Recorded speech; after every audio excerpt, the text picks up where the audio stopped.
In the serene town of Roanoke, Virginia, life was unfolding as usual when a young Durward Owen, just 15 years old, attended Belmont Christian Church one fateful Sunday morning. It was here, amidst the tranquility of his surroundings, that he would meet Connie, the girl who would forever change the course of his life. Both Durward and Connie were teens, diving into life with the eagerness and wonder typical of their age. They crossed paths in a Sunday school class, an unplanned but enchanting twist of fate that would intertwine their stories. Their initial connection blossomed within the friendly confines of church events, a place where friendships naturally formed. As they talked, sharing tales of teenage romances and the highs and lows that accompanied them, Durward began to see in Connie a beauty that went beyond the physical. She had a warm presence, a joyful spirit, and a talent for playing the piano, all qualities that shone through in their easygoing exchanges. With affection, she nicknamed him Dodo, a playful nod to the flightless bird.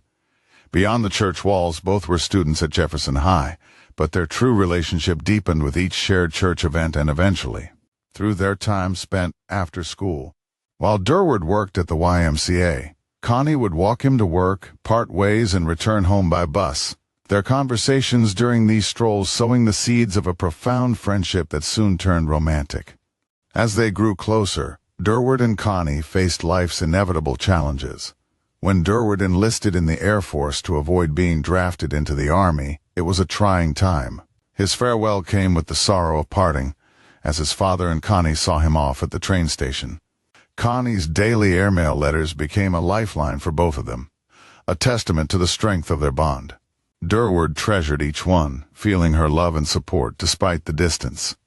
His fellow airmen were struck by the dedication in her gesture, but, to Durward, it was just a natural extension of the deep affection they shared. In January 1950, buoyed by Connie's unwavering love, Durward could no longer contain his feelings. He called her on the phone, his heart racing, and posed a life-altering question.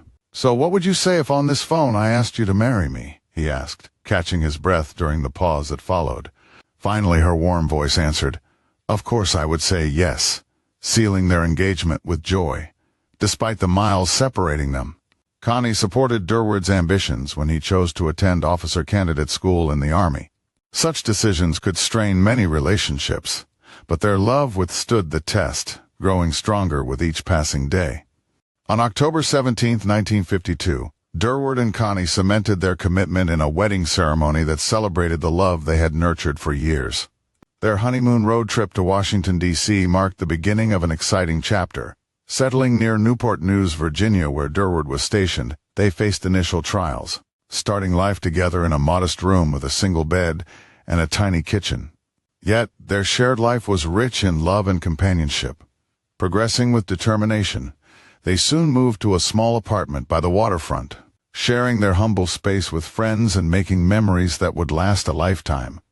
Over the 69 years they spent together, they raised 3 children and welcomed 7 grandchildren and 11 great-grandchildren. Their story was rich with life, love, and legacy. Connie's passing on September 23, 2021, left an emptiness in Durward's heart, yet he cherished the memories of their life together, their shared laughter, and their extraordinary love.